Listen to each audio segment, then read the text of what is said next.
नमस्कार मंडळी, आज आपण बनवणार आहोत छोले मसाला। तर त्यासाठी मी इथे रात्रभर छोले भिजत घातले होते।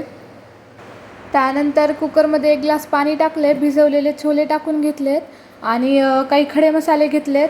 3 ते 4 इलायची, 3 ते 4 लवंग, 4 ते 5 काळी मिरी घेतलेत आणि 1 ते 1.5 इंच दालचिनीचा तुकडा घेतलाय।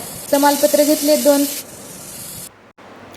त्यानंतर कुकरच्या 4 ते 5 शिट्ट्या काढून घ्यायच्यात।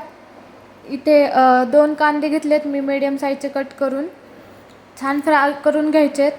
त्यानंतर 6 जिरे टाकलेत मी आणि मोठ्या साईजचे 2 टोमॅटो घेतलेत कट करून, बारीक कट करून घ्यायचे। चवीनुसार मीठ टाकले आणि परतून घ्यायचे व्यवस्थित याला। टोमॅटो एकदम सॉफ्ट होऊन द्यायचा आहे। त्यानंतर 1 छोटा चमचा हळद घेतली आहे, छोले मसाला घेतला आहे घरी बनवलेला। त्यानंतर 1 ते 1.5 चमचा लाल तिखट घेतले। लाल तिखट तुम्ही तुमच्या आवडीनुसार कमी जास्त करू शकता। त्यानंतर शिजवून घेतलेले छोले टाकून घेतलेत, मिक्स करून घ्यायचे व्यवस्थित। एक उकळी काढून घ्यायची आहे। त्यानंतर थोडीशी कोथिंबीर टाकते आहे आणि झाकून ठेवायचं याला 5 ते 10 मिनटं छान शिजवून घ्यायचे झाकण ठेवून। पहा किती छान शिजल्या गेले। आणि तुम्हाला जर घट्ट पाहिजे असेल याच्यापेक्षाही तर अशा पद्धतीने थोडेसे छोले रगडून घेऊ शकता,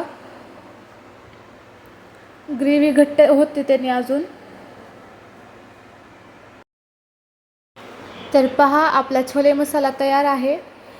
दिसायला किती सुंदर दिसतोय ना, आणि खायला खूप अप्रतिम लागतो। एकदा नक्की ट्राय करून बघा आणि अशाच नवनवीन रेसिपीज बघण्यासाठी चॅनलला सबस्क्राईब करा, व्हिडिओला लाईक कमेंट शेअर नक्की करा। व्हिडिओ बघितल्याबद्दल धन्यवाद।